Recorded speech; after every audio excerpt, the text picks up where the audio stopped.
Well, hello once again, Spring Lake Village. Hope you all are doing very well. It is December, so I thought I'd devote this month exploring the history of Hanukkah and Christmas. And today's topic is on the origin of Hanukkah. Next week, we'll explore the story behind the Magi, and the third lecture will discuss the history behind St. Nicholas. There will be no lecture on the fourth Friday of this month because this year Christmas falls on a Friday, and we will not be holding a lecture on that Friday, nor the following Friday. That's the first day of the new year, 2021. So let's begin with this new lecture series devoted to the origins of Hanukkah. Now, Hanukkah is perhaps the most famous of the Jewish festivals. It comes very close to Christmas, and we're all familiar with the Hanukkah festival. But in fact, within the Jewish calendar, it is regarded as sort of a minor holiday alongside the other important feast days of the Jewish calendar. So I just want to show you briefly the most important holy days of the Jewish calendar. And again, Hanukkah in many ways is not considered the most religious holiday. It's more secular in origin, as we'll discover. But the Jewish calendar is filled with a number of important feast days called the good days, in Hebrew, Yamim Tovim. And there are pilgrim festivals, of which there are three, the most important being that of Passover, or Pesach. That's the week-long spring festival that's held in the month of Nisan, that commemorates the exodus of the Israelites from Egypt, their liberation from the Egyptian yoke, somewhere around the middle of the 13th century BC, perhaps during the epic reign of Ramses the Great. And then we have Shavuot, which is Pentecost, or the Feast of Weeks, which celebrates when Moses received the law on Mount Sinai, the first 5 books of the Bible, the Pentateuch, or the Torah, the book of law, first 5 books of the Old Testament. And then we have the Feast of Sukkot, or the Feast of the Tabernacles, that commemorates the time in which the Jews were wandering in the desert for 40 years prior to their entry into the Promised Land, or Canaan, in which they set up little temporary tabernacles or booths called Sukkot. So these are the 3 important pilgrim festivals. And then, of course, in the fall, we're familiar with Rosh Hashanah, which marks the beginning of the Jewish New Year, a period of penitence, or Teshuvah, which lasts for 10 days, which culminates in the Day of Atonement, or Divine Judgment, Yom Kippur. And then another important holy day is Purim, and that's an important feast day that commemorates the deliverance of the Jews from the Persian yoke during the reign of Artaxerxes. Remember Esther, the great heroine who saved the Jews from annihilation. But Hanukkah, that we'll discuss today, is again the most celebratory, the one we're most familiar with, and we'll explore that during the course of the next 30 or 40 minutes. So it's important, as always, to get a handle on the history. So I want to provide you sort of historical framework, So you understand the historical importance of Hanukkah, and it's the period in which Hanukkah came into being, the so-called Feast of Lights. So in previous lectures, we've discussed Alexander the Great and the rise of the Hellenistic kingdom. So Alexander the Great Macedonian Greek conqueror who swept across the known world, especially the Persian Empire, Egypt, the Levant, in the 4th century BC, amassed this great territory.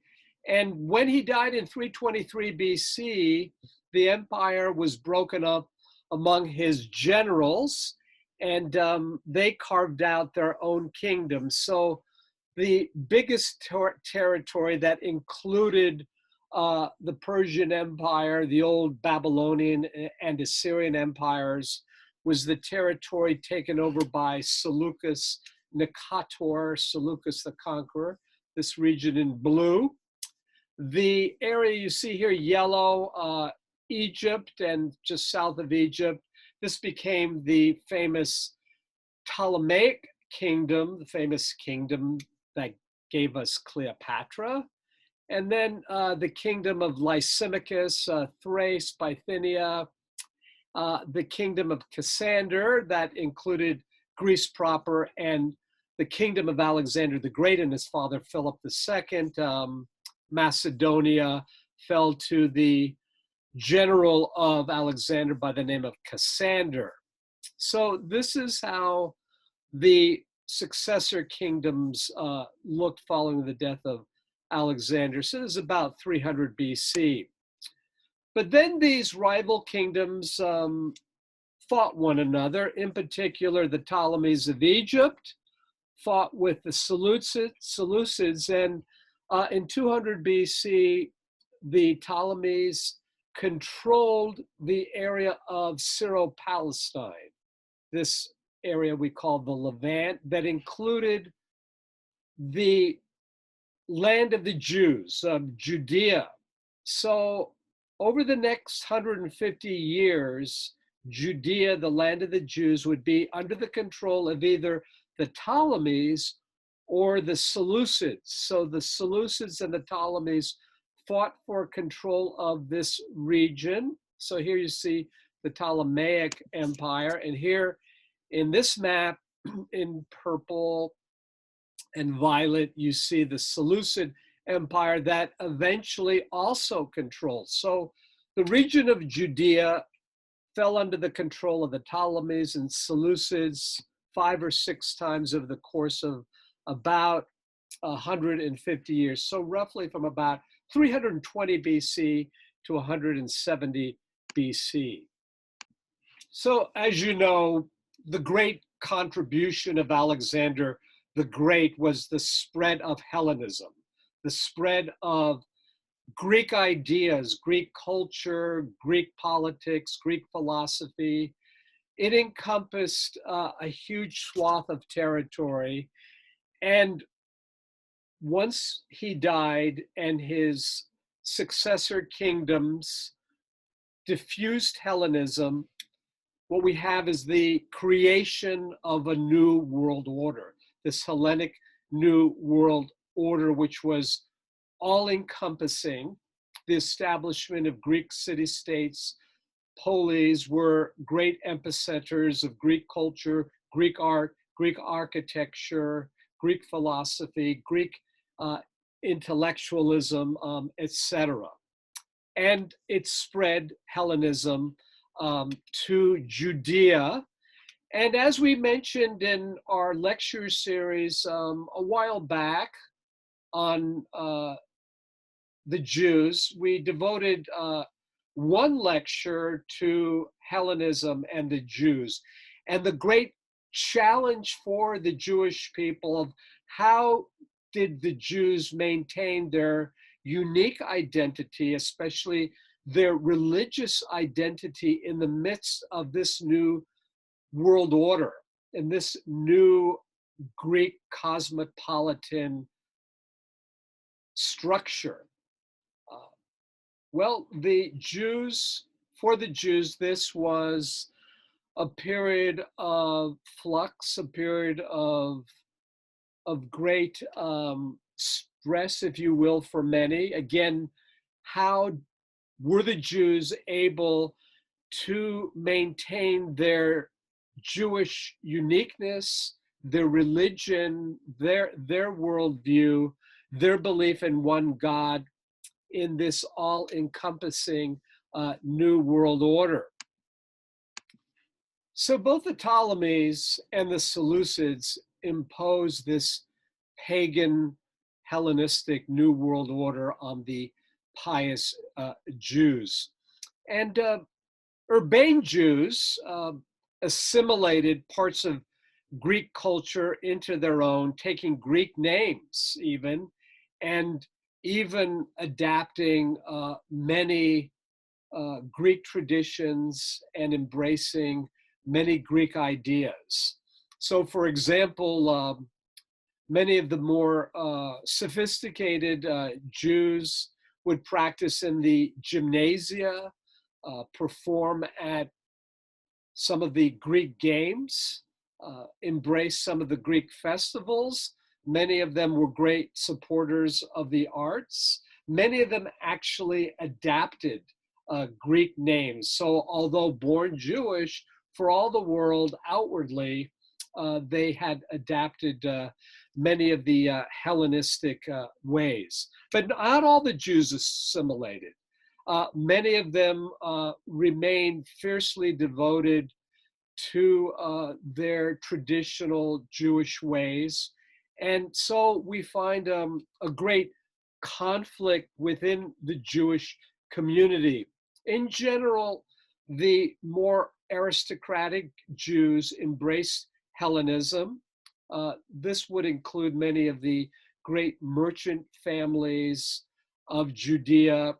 Many high priests were strong adherents to Hellenistic ways and even adapted some Greek names. For example, the name Menelaus, the name of Jason as an example.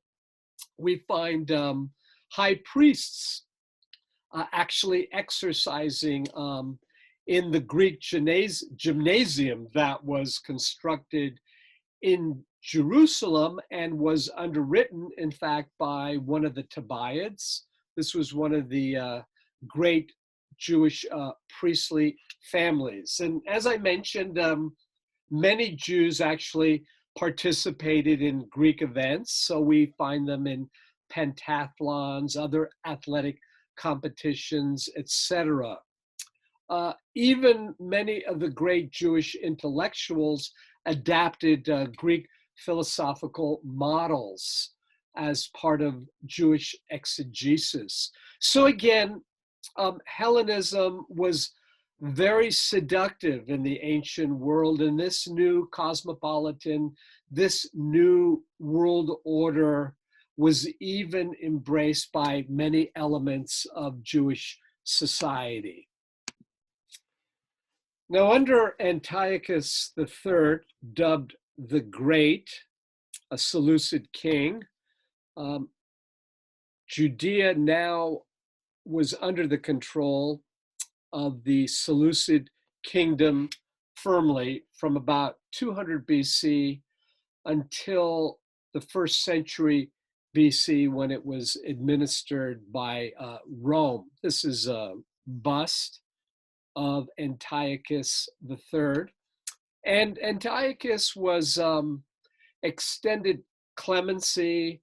He was, for the most part, very favorable towards the Jews who had been extremely instrumental in securing his victory. In fact, they sided with Antiochus in his forces against the Ptolemies. They actually opened the gates of Jerusalem.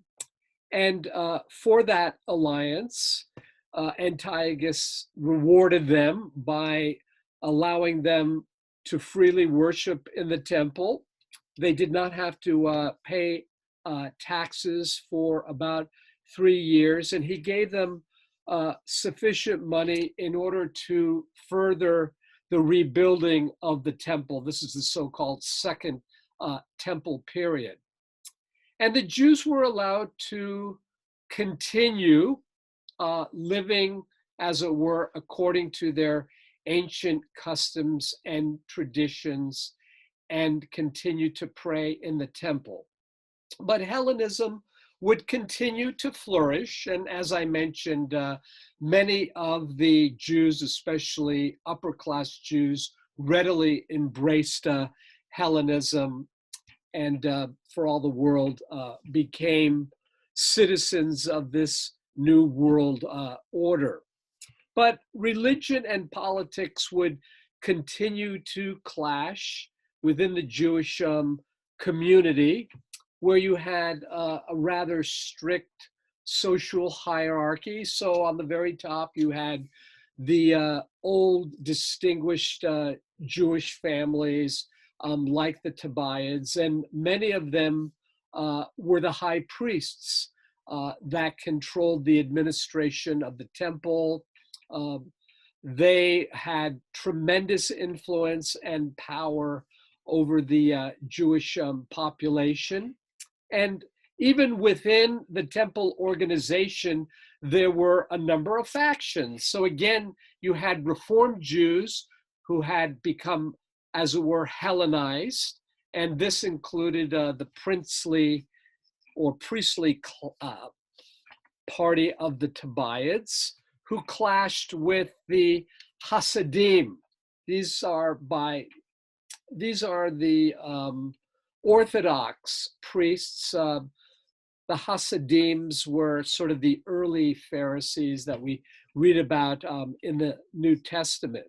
As I mentioned, many of the upper class Jews had adapted Greek names, and that was certainly true with members of the religious orders and members of the Gerousia, the members of the Council of Elders called the Sanhedrin had Greek names. So Jason was the name of a Jewish high priest who for a time was part of this reformed Hellenized faction, but later would become part of the anti-Hellenized party. And again, these two factions wrested for control over the administration of the Temple of Jerusalem and over control of the Jewish population in general.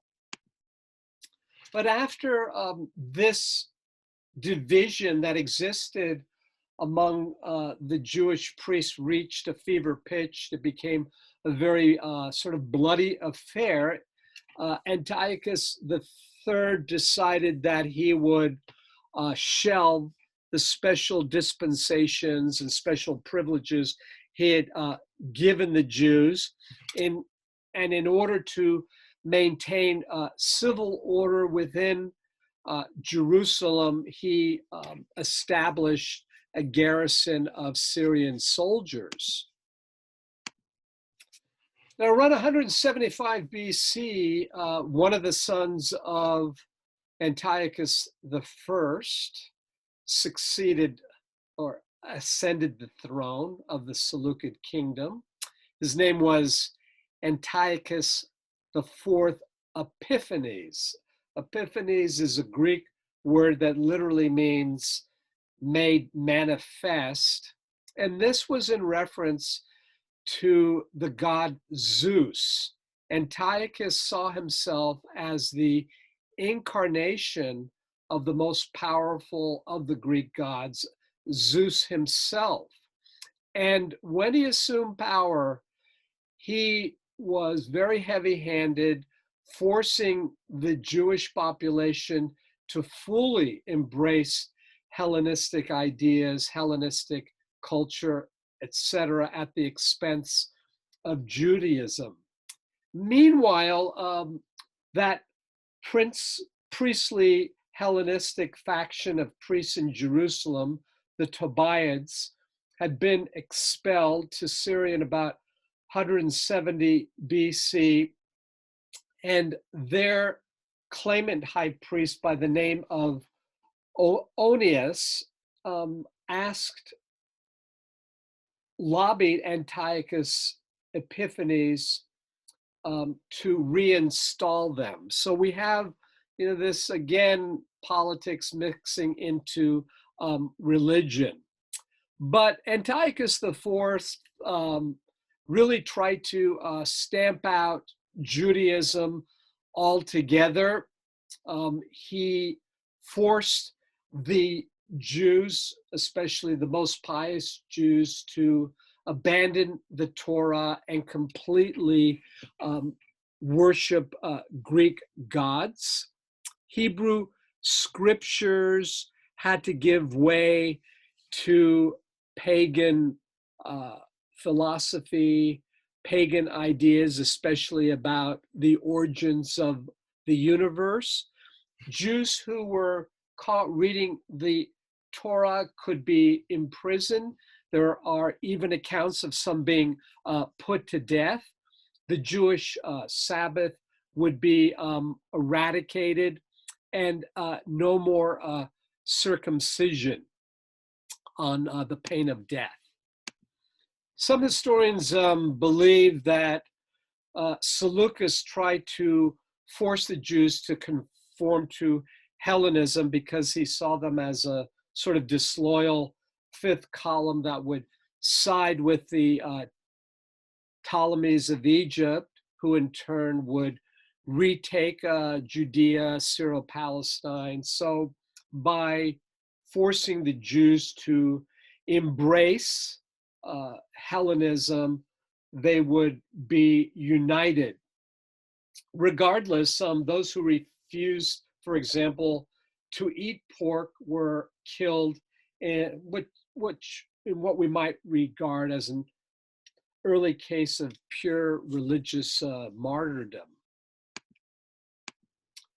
Antiochus would become even more brutal with the Jewish community after a failed Jewish rebellion in 168 BC. We find Antiochus putting to death Jason, the high priest, and in what was called by the Jews an abomination, a desecration, the great desecration, perhaps a fulfillment of a prophecy made by Daniel centuries ago.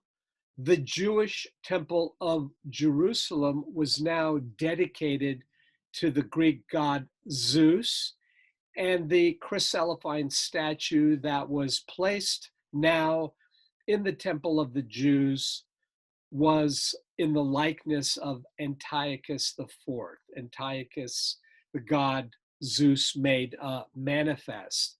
Now we find pigs, which is forbidden by kosher law among the Jews, is sacrificed. Many of the most sacred and revered treasures of the Jewish temple were removed and taken according to historic accounts. This, of course, included the golden altar, the golden candlesticks. Many of the copies of the Torah were destroyed, and the old city of David now was rebuilt as a garrison fortress for the Seleucids. So this was like the historic core of Zion, the historic city of David now being desecrated. So a lot of this is recounted by the Jewish historian Josephus in the first century AD. He recorded this horrific plundering of Jerusalem and how Jewish dissidents were brutally treated. He records that they were whipped with rods. Their bodies were torn to pieces. They were even crucified while still alive and while still breathing. The other important primary source material for this period comes from two books of the so-called Apocrypha, which are a set of books that are generally not included in the canon of the Old Testament. These two books are called the books of the Maccabees, the first and second book of the Maccabees. There's even a third book of the Maccabees. So as you might imagine, these new developments in no way sat well with the traditionalist pious Jews. And the turning point would take place when Mattathias killed a pagan Jew who was sacrificing to the Greek gods in Mattathias's hometown of Modin. So here we find a pious Jew actually putting to death a, let's say, Hellenized Jew for an act of impiety. And this would set off the so-called revolt of the Maccabees, which was the family of Mattathias. So Mattathias had five sons, Yochanan, Simeon, Eleazar, Jonathan, and Judah, the famous family of the Maccabees. And the Maccabee patriarch and his sons joined up with a number of pious, devoted Jews, the Hasidim, to begin a 3-year guerrilla war against the Seleucid kingdom in order to wrest control of Judea from the yoke of the Seleucids. Now, in 166, Mattathias passed away, and his youngest son, Judah, now known as Yehuda HaMaccabi, or Judah the Hammer, would take over as leader of the rebellion, and he and his guerrilla warriors would continue in their effort to take control of Judea against a huge force of over 40,000 Seleucid forces. So before we continue, to sort of recap, we have foreign powers, first the Ptolemies, then the Seleucids, very much steeped in Hellenism, the founding culture, if you will, of Western civilization. They invade and then occupy a small Middle Eastern country. The secular Jewish inhabitants, for the most part, embrace them, welcome them. Many of them adapt to this new Hellenistic world order, but the more religious faction grows angry at the presence of the pagan Seleucids.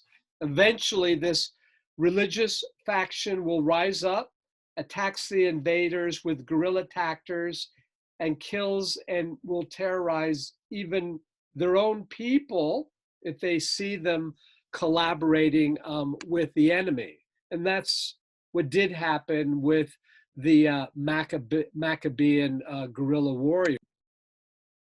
Finally, in 164 BC, in the 9th month of the Jewish calendar, called Kislev, specifically on the 25th day of Kislev, Judah finally seizes control of the Temple of Jerusalem and begins the process of cleansing and restoring the great temple of the Jews, and then purifying it. And the Greek altar, the statue of Zeus, the image of Antiochus Epiphanes is removed. A new altar is placed within the holy temple, and the temple itself would be rededicated.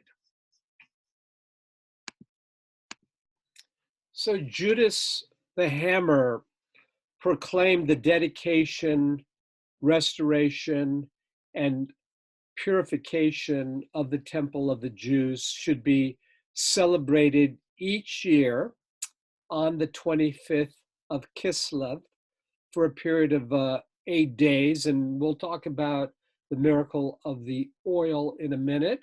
But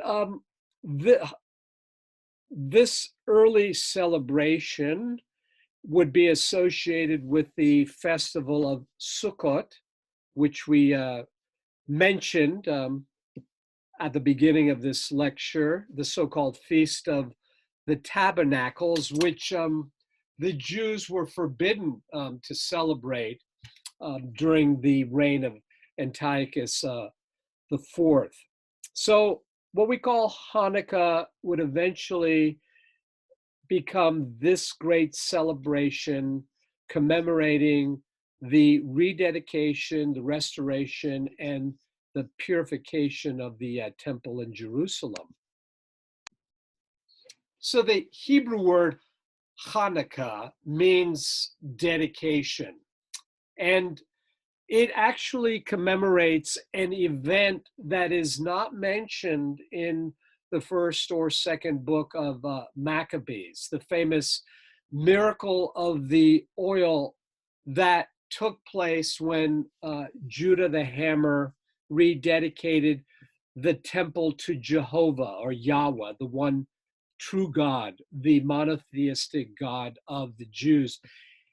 This famous miracle of the oil is actually told in the Talmud, which is the great compendium of oral tradition, of rabbinical oral tradition, essentially of Jewish law that was written down for the first time. The Talmud also includes subsequent commentaries, exegesis written by various rabbinical scholars. So this is where the famous miracle of the oil is told. So according to this story, unadulterated, undefiled, pure olive oil with the seal of the Kohen priests, these are the high priests, the guardians of the temple. This was the oil that was necessary for the burning of the menorah in the ancient temple of the Jews. Now, when Judah retook the temple, only one flask or vial of olive oil was discovered, and that was only sufficient to light the menorah for one day. But miraculously, the oil would last for a period of 8 days, giving the victorious Jews sufficient time to prepare a new supply of kosher oil for the menorah. So this period of 8 days now is called the Feast of Lights, commemorating Jewish victory of light over darkness. And as I mentioned, it is celebrated during the 9th month of the Hebrew calendar, beginning on the 25th day of Kislev, which normally falls from roughly late November to mid-December. And this year, I believe Hanukkah falls on the evening of the 11th of December this month. I have to check that. But for 8 nights, candles are lit in the menorah. And the Hanukkah menorah has 9 branches, one for each night, so 8 nights. And then there is a ninth candle called the shamash. This is the servant candle that is used to light the other 8 candles.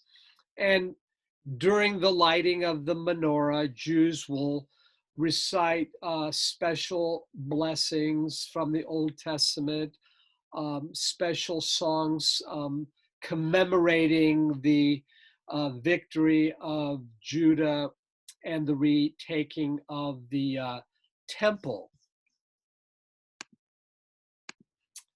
Now, Hanukkah gained new meaning with the rise of Zionism, especially in the 19th century, late 19th century, as the early Ashkenazi pioneers in Israel found themselves fighting to defend against attacks.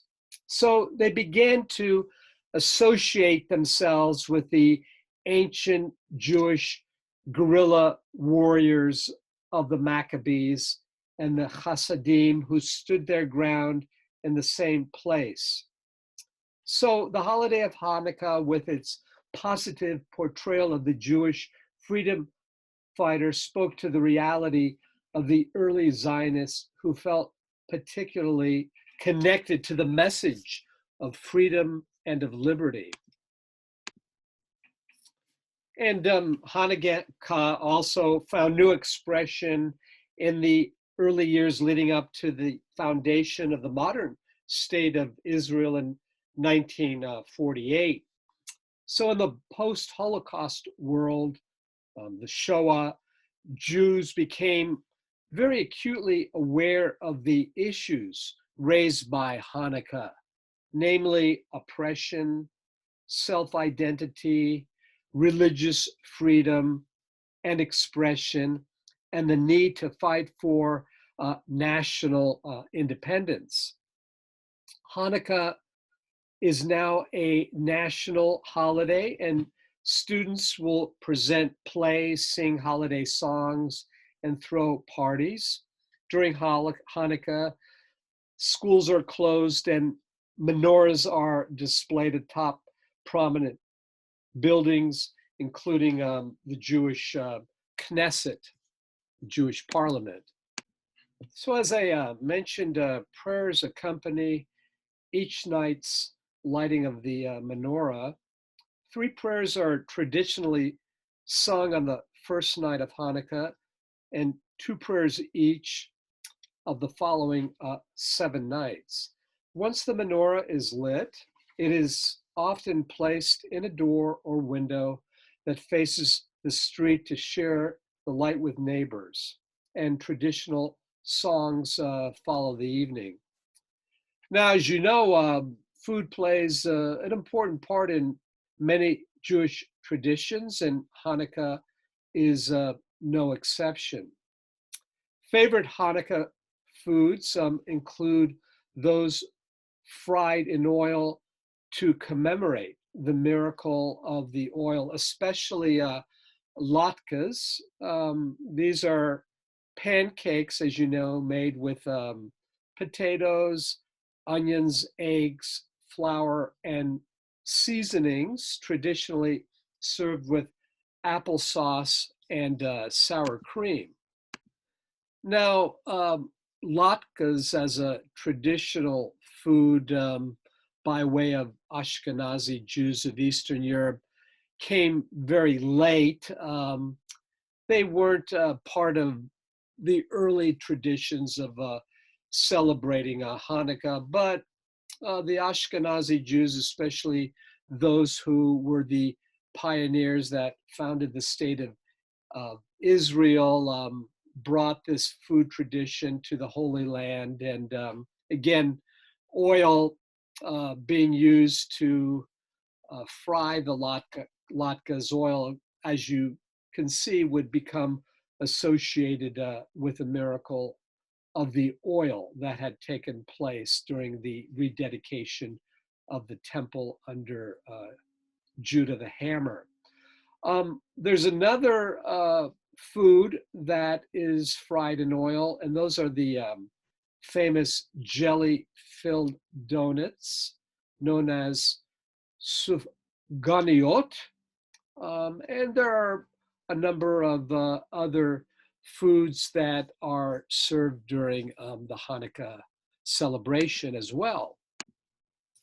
Here's a Jewish family celebrating the lighting of the menorah, and here's a Jewish rabbi lighting a giant menorah just in front of the Western Wall, or the Wailing Wall. This is the holiest spot in Jerusalem, virtually the only remnant of the great temple platform constructed by Herod the Great in the late first century BC. Finally, let's just make a brief mention of the playing of the dreidel, very iconic tradition associated with Hanukkah. The dreidel is a top, a four-sided top. Dreidel comes from the Yiddish meaning to spin. In Hebrew, it's called the sevavon, which means to turn around. As I mentioned, it has four sides. Each side has a Hebrew letter. So these letters include Nun, Gemal, Che, and Shin.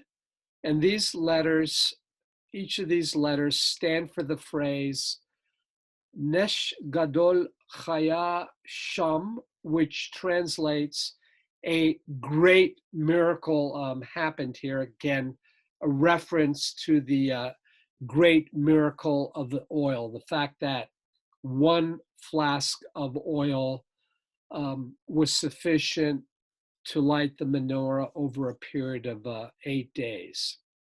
So that's a brief discussion of the origins of Hanukkah. I hope you enjoyed it. For those of you who are Jewish, wishing you a very happy Hanukkah. And for those of you who are not Jewish, I hope this lecture was a good primer on the origins of Hanukkah. So next week, we'll discuss a Christmas theme, namely the story of the Magi. So I look forward to seeing all of you next week.